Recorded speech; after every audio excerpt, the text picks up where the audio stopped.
आइए हम जानते हैं प्रसिद्ध कथावाचक पंडित प्रदीप मिश्रा जी देश के प्रसिद्ध और हाल ही में सबसे ज्यादा चर्चित कथावाचकों में से एक हैं। प्रदीप मिश्रा द्वारा राधा रानी पर की गई टिप्पणी ने उनके लिए मुश्किलों को बढ़ा दिया है, जिसके बाद ब्रज के संतों ने उनके खिलाफ मोर्चा खोल दिया है। जिस प्रकार से पंडित प्रदीप मिश्रा आजकल विवादों के घेरे में आ रहे हैं, ऐसे में हर कोई उनकी जीवनी के बारे में पढ़ने की इच्छा रखता है। उनके विचारों और कथाओं पर विभिन्न समुदायों में मतभेद हुआ है, जिससे उनकी सार्थकता और धरोहर पर सवाल उठे हैं। दरअसल पंडित प्रदीप मिश्रा एक प्रसिद्ध कथावाचक हैं, जिनकी कथाएं देश भर में बहुत प्रसिद्ध हैं। उनके प्रवचनों में भगवान शिव की कथाएं अत्यंत लोकप्रिय है और कहा जाता है कि उन पर भगवान शिव का अटूट आशीर्वाद है। उन्हें सीहोर वाले बाबा के नाम से भी जाना जाता है और उनके कार्यक्रमों में देश भर से शिव भक्त भारी संख्या में उपस्थित होते हैं।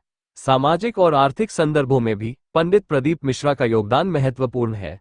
उनके कार्यक्रमों में भारी भीड़ जमा होती है और उनका प्रभाव शिव भक्तों के जीवन पर गहरा होता है। पंडित प्रदीप मिश्रा जी को सीहोर वाले बाबा के नाम से भी जाना जाता है। उनके कार्यक्रमों में देश भर से शिव भक्त उपस्थित होते हैं, जिसके कारण उनके कार्यक्रमों में भारी भीड़ जमा हो जाती है। आज के इस विशेष लेख के जरिए हम आपको पंडित प्रदीप मिश्रा जी की जीवनी प्रदान करेंगे, जिसमें राधा रानी पर हुए विवाद के साथ ही हम आपको बताएंगे कि पंडित प्रदीप मिश्रा जी कौन है। पंडित प्रदीप मिश्रा सीहोर शहर में शिव महापुराण के कथावाचक हैं। वे पूरे देश में शिव कथा पुराण वाचन के लिए जाने जाते हैं। वो अक्सर अपने बयानों के कारण विवादों में रहते हैं। उनकी लोकप्रियता के कारण ही मध्य प्रदेश सरकार उनके सामने झुकती है। प्रदीप मिश्रा एक कथावाचक भारतीय आध्यात्मिक वक्ता है। वो मध्य प्रदेश के सीहोर में कुबेरेश्वर धाम, कुबेरेश्वर महादेव मंदिर के मुख्य पुजारी के रूप में कार्य करते हैं। उनके पालन पोषण के दौरान उनके परिवार को कई आर्थिक परेशानियों का सामना करना पड़ा। पंडित प्रदीप के पास अपने आध्यात्मिक कार्यक्रमों में पहनने के लिए धोती खरीदने के लिए भी पर्याप्त पैसे नहीं थे। तब किसी ने उन्हें एक धोती दी और उन्होंने उसे कई वर्षों तक पहना। वो बचपन में अपने माता पिता के साथ अपने गांव में कई आध्यात्मिक गतिविधियों में शामिल होते थे। वो धीरे धीरे आध्यात्मिकता की ओर प्रवृत्त होने लगे।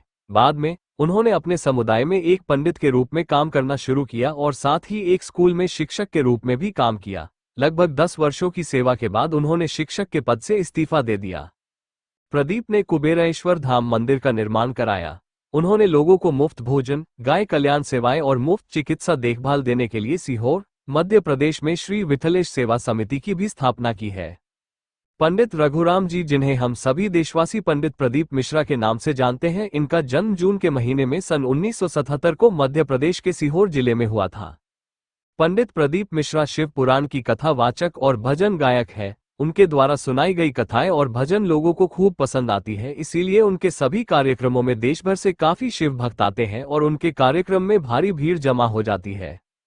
पंडित प्रदीप मिश्रा के परिवार की आर्थिक स्थिति उनके जन्म से ही ठीक नहीं थी। उनका पालन पोषण गरीबी में हुआ, परंतु भगवान भोलेनाथ की कृपा से आज उनके पास सब कुछ है। साथ ही आज लाखों करोड़ों लोग उनके मार्गदर्शन पर अपना जीवन भी व्यतीत कर रहे हैं। कथावाचक के रूप में प्रसिद्ध पंडित प्रदीप मिश्रा 10 साल तक स्कूल में शिक्षक के तौर पर कार्यरत रह चुके हैं।